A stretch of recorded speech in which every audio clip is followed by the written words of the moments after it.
Lidiando con un espíritu de rechazo. Número 4. Las manifestaciones. Bienvenido a un tercer estudio de la serie Lidiando con el espíritu de rechazo.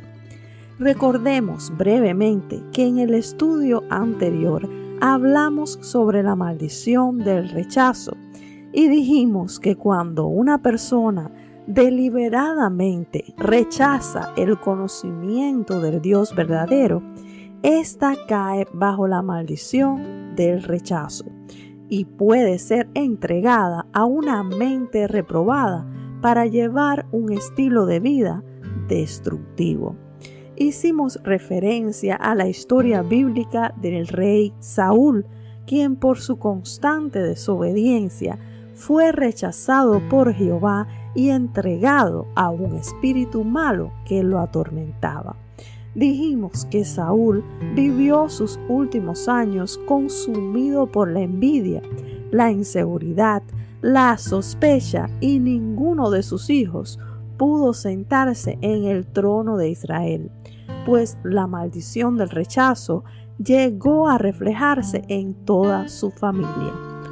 En el estudio de esta semana hablaremos de cuáles son algunas manifestaciones demoníacas del rechazo, en contraste con el fruto del Espíritu Santo que debe producirse de manera natural en todo creyente que ha sido nacido de nuevo. Comencemos diciendo que muchas personas van por la vida llevando el dolor de heridas y cicatrices emocionales abiertas, que de alguna forma no han sido debidamente tratadas. Al igual que sucede con nuestro cuerpo físico, las heridas del alma que no son apropiadamente tratadas pueden infectarse y causar mayor daño a medida que pasa el tiempo. Dicho de otra manera, una herida desatendida puede abrir la puerta para que el enemigo de nuestras almas se cuele trayendo consigo diferentes formas de opresión espiritual. Como dijo el autor de la carta a los Efesios, enójense, pero no pequen. No se ponga el sol sobre su enojo, ni den oportunidad al diablo. Capítulo 4, versos 26 y 27. Para muchas personas que han sufrido o percibido rechazo significativo durante los primeros años de vida, el tener una identidad saludable constituye un gran reto.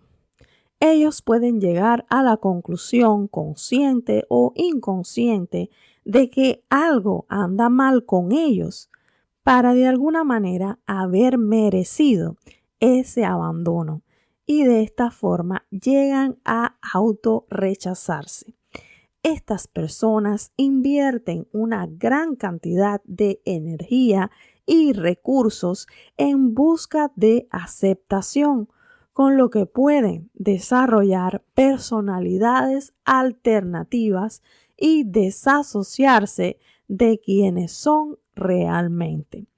El temor a ser rechazados, abusados o traicionados nuevamente a menudo los lleva al aislamiento, mientras que otras veces la misma frustración que experimentan en sus relaciones personales y sociales los vuelve particularmente explosivos, irascibles o rebeldes. John Eckhardt, autor del libro Destruyendo el espíritu de rechazo, hace una lista de cuáles son las manifestaciones demoníacas más frecuentes que pueden relacionarse a un espíritu de rechazo. Antes de llevarlo brevemente a través de esta lista, debo aclarar que existe una marcada diferencia entre la manifestación de su carne pecaminosa y la manifestación de un espíritu maligno. Todos y cada uno de nosotros luchamos con una naturaleza pecaminosa que se opone a nuestra naturaleza espiritual. Pero esto no es de lo que estamos hablando en este estudio. Por regla general, cuando una persona pierde control sobre ciertos aspectos de su conducta o su personalidad, casi siempre de una manera temporal o esporádica y recurrente, actuando de forma inconsistente con sus valores y su personalidad habitual, esta persona puede estar exhibiendo una manifestación demoníaca. Bien, ya lo dije. Ahora vamos a la lista. Número 1. Sentimientos negativos en contra de usted mismo, tales como baja autoestima, inseguridad o culpabilidad persistente. Como hemos dicho, cualquiera puede tener un día malo o inclusive una temporada mala. Pero ahora nos referimos a una persona que vive cautiva de estos sentimientos y por lo tanto experimenta serias limitaciones en su desarrollo personal y social. Es importante que comprendamos que el Espíritu Santo nunca producirá estos sentimientos en nuestras vidas. Especialmente, Él jamás producirá un sentimiento de culpa. La Biblia dice que el Espíritu convence al mundo de pecado, de justicia y de juicio. Esto significa que Él nos hace conscientes de la presencia y las consecuencias del pecado, a fin de producir en nosotros el preciado fruto del arrepentimiento. La gran diferencia entre culpabilidad y convicción de pecado es que la culpabilidad produce muerte, mientras que la convicción de pecado produce transformación y vida en el espíritu. El clásico ejemplo bíblico que ilustra esta gran diferencia se encuentra en el contraste entre Pedro y Judas. Ambos traicionaron a Jesús. Ambos fueron engañados por Satanás y ambos mostraron tristeza por lo que habían hecho. Pero mientras que Pedro permanecía junto a los demás discípulos en espera de lo que sucedería con Jesús después de su muerte, Judas fue y se ahorcó.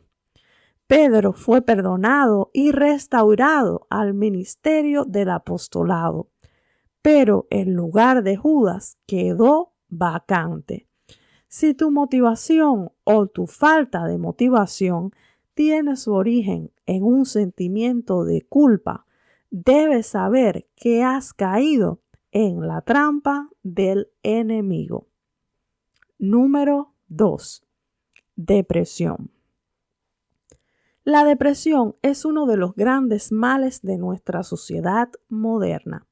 Pareciera que tanta tecnología y una vida más cómoda pudiera aumentar nuestro nivel de felicidad, pero no es así.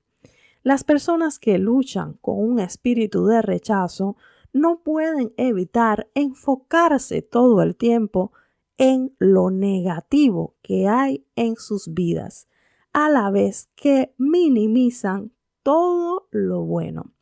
Es por esta razón que muchos de ellos dependen de ciertas medicaciones antidepresivas o desarrollan diferentes adicciones. Si usted se siente depresivo la mayor parte del tiempo, es importante que discierna la mano del enemigo en todo eso. Lo normal es que un cristiano nacido de nuevo tenga en su corazón el gozo del Espíritu Santo. Esto no significa que usted nunca se sentirá triste, más bien significa que usted tendrá motivos para alegrarse y levantarse de su tristeza aún en medio de circunstancias adversas. Como dijo el apóstol Pablo en su carta a los Romanos, capítulo 8, versos 35 y 37. ¿Acaso hay algo que pueda separarnos del amor de Cristo?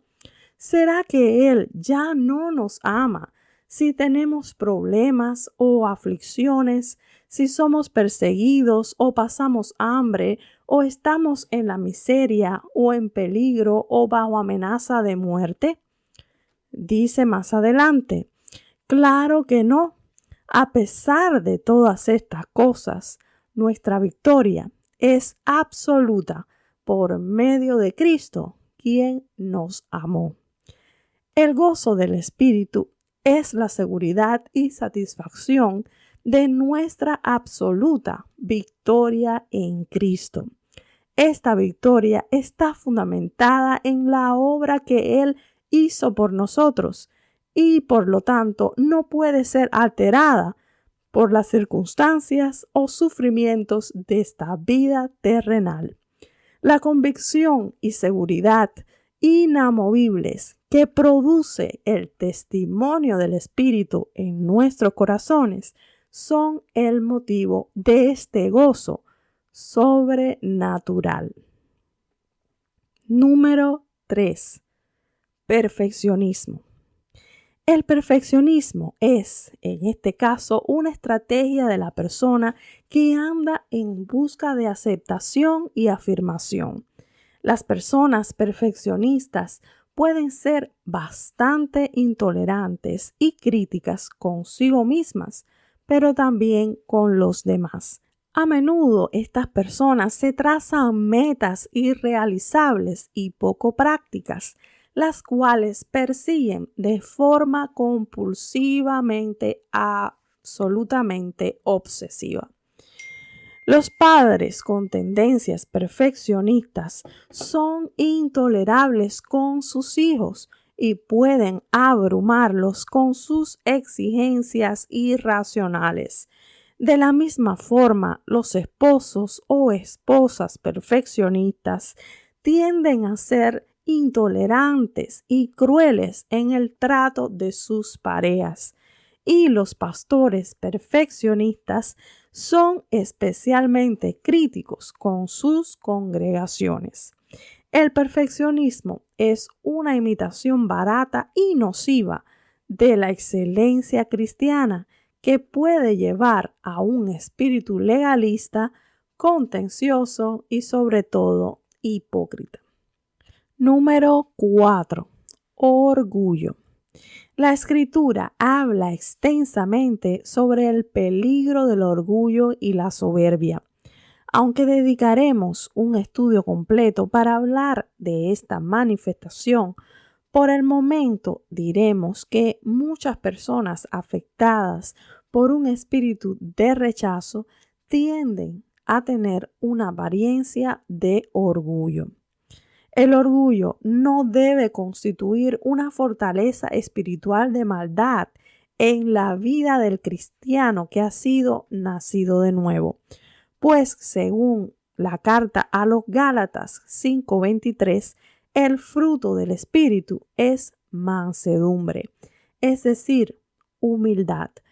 Una personalidad orgullosa, por lo general, es como una coraza emocional que se ha colocado para intentar proteger una identidad dañada y vulnerable.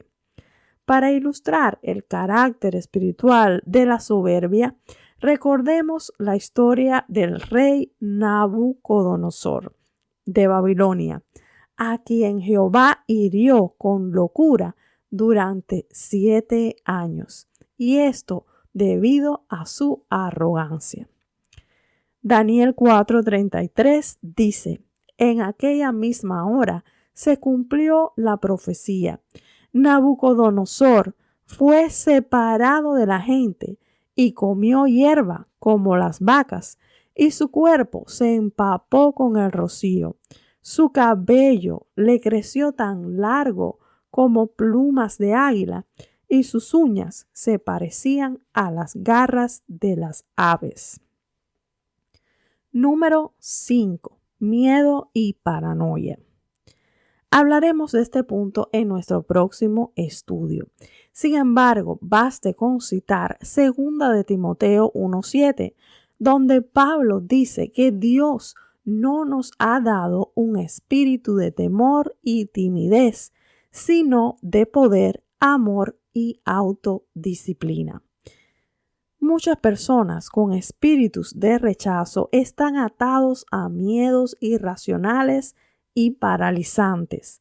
Por otra parte, la paranoia es una desconfianza excesiva que lleva a la persona a vivir en constante sospecha acerca de los motivos de otros. Si alguien se siente constantemente amenazado, perseguido o acosado por otras personas, es posible que el problema se encuentre adentro y no afuera.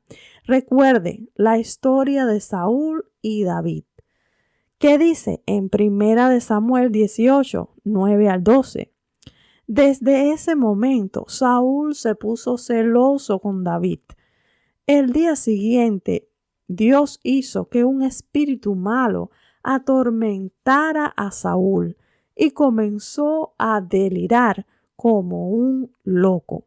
David trató de tranquilizarlo tocando el arpa como lo hacía antes, pero Saúl, que blandía su lanza, repentinamente la arrojó contra David con la intención de clavarlo contra la pared. Entonces David saltó y escapó. 2 veces ocurrió esto. Saúl le tenía miedo a David porque el Señor lo había abandonado y ahora estaba con él.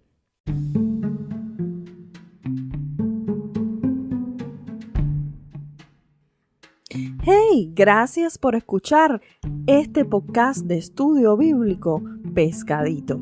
Mi nombre es Ivonne Montejo y estoy muy agradecida por tu sintonía. Si te ha interesado el tema de esta semana, te invito a que veas la segunda parte de las manifestaciones.